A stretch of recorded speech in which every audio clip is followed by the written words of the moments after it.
زين تعالوا لواقعنا اليوم.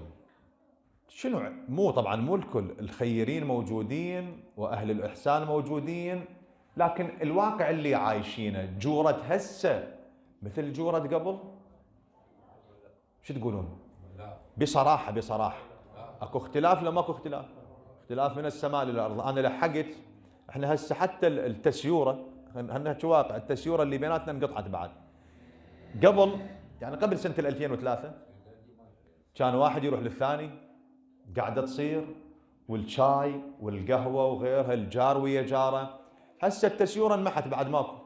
جار ما يسأل على جاره، ويا ريت لو بعض الجيران اكتفوا بهذا المطلب، لا احتمال يخلي السد بينه وبين جاره.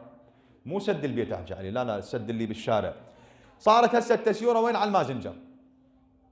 زين يدز لك جمعة مباركة، زين يدز لك كل عام وانت بخير، حتى هم الاتصال انقطع. زين صباحيات هذه بعد غيرها ماكو، اما مثل قبل وتعامل ودعاء وكذا وما اعرف ايش.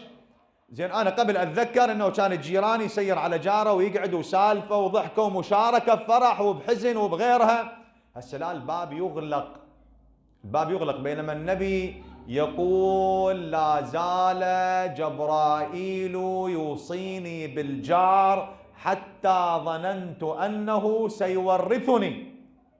يعني بمعنى راح يورثني الجار. اليوم لا، العكس، مكان ما الجار يوقف يدعي الجيران مثل الزهراء، يدعي باب او بالطرمه او بالحوش على جيرانه بالهلاك.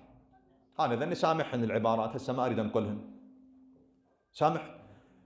مكان ما يتعاون ويا جاره لا، يكون مؤذي المن لجاره.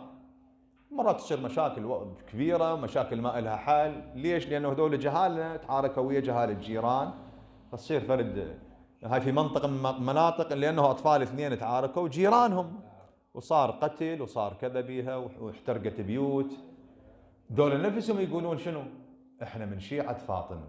لا، انا اقول له انت مو من شيعة فاطمة. ليش؟ شيعة فاطمة ذول اللي يصلون ومرتبطين بفاطمة الزهراء من خلال الاخلاق. فلما اجي اريد اكون شيعي لازم شنو؟ انظر لهذه الامور التي كانت الزهراء عليها السلام توصينا بها. يعني القضية خاصتني.